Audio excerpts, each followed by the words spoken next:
My name is Drew Shemensky. I'm the president of WENZEL America. My name is Stephen Fortner, and I'm a service technician at WENZEL America. Jeremy Burrell. I am a field service engineer here at WENZEL America. I'm Drew Pensko, and I am an application engineer at WENZEL America. We are a family-owned company. We've been around since 1968. Mrs. Wenzel runs the company. Her dad started the company in their garage, and we've grown to 3 manufacturing facilities around the world, 17 locations, and 650 staff. We have customers that work in every industry in the world, from aerospace to medical to automotive to defense to agriculture, and we have customers on 6 of the 7 continents. My job here at WENZEL as a field service engineer, we set up these machines at customer facilities, orientate all the manufacturing of parts, and setting up for installations. So at WENZEL America, as a service technician, we go out, calibrate machines, install machines, and service machines. As an application engineer, my big thing is producing product demos with our different softwares of our coordinate measuring machines. We participate in Manufacturing Day because being part of the ecosystem of our customers and of manufacturers, not only in Southeast Michigan, but as far as we can reach, it's important. You know, these students that we talk to at Manufacturing Day, they're our future customers, and we want them to know what the other aspects of the manufacturing are that maybe aren't so well known to the public.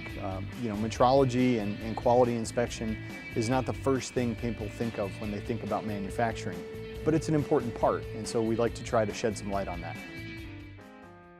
There's always going to be a need for manufacturing, and especially at WENZEL here on the quality side, manufacturing processes are changing and growing, and with that comes also the quality process too. You don't have to necessarily follow the traditional, I go to a 4-year school and get a degree in engineering, because there's lots of other entry points. So you can start at a company with good math skills and good work habits as someone on the floor, and a lot of companies will invest in you if you're a good worker. I mean, when I started, we were still hand-carrying drawings on paper to customers for physical signature and approval.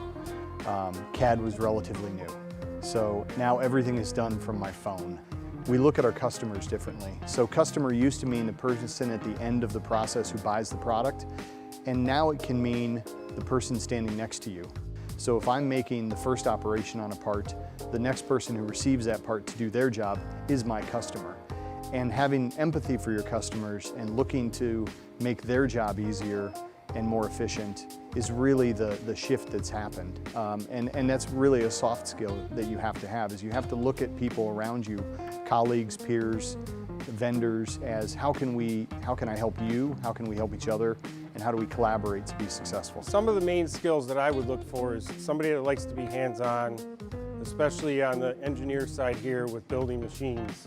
As long as you like to know how things get put together, how they come apart, how they work internally. I think the most important trait or aspect for young people entering manufacturing, certainly for the people we look to hire, it's not really technical.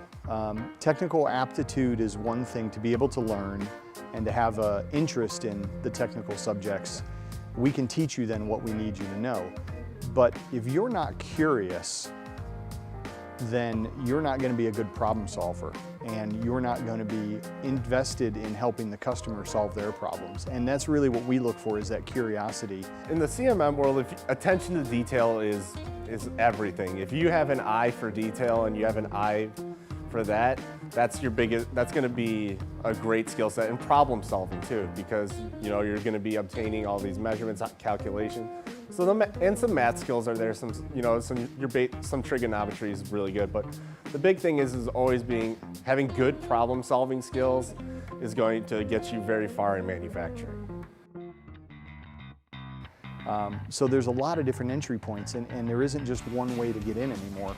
I think the advice I would give is get in any way you can and see where it takes you. You have to be flexible and adaptable for the future, and be able to be willing to learn, and prepare yourself for the future moving forward, and being aware in the present today. Go ahead and take it, because you'll never know where it might take you. Always strive to adapt and grow and become better. Take the chance, Step outside of your comfort zone and go for it.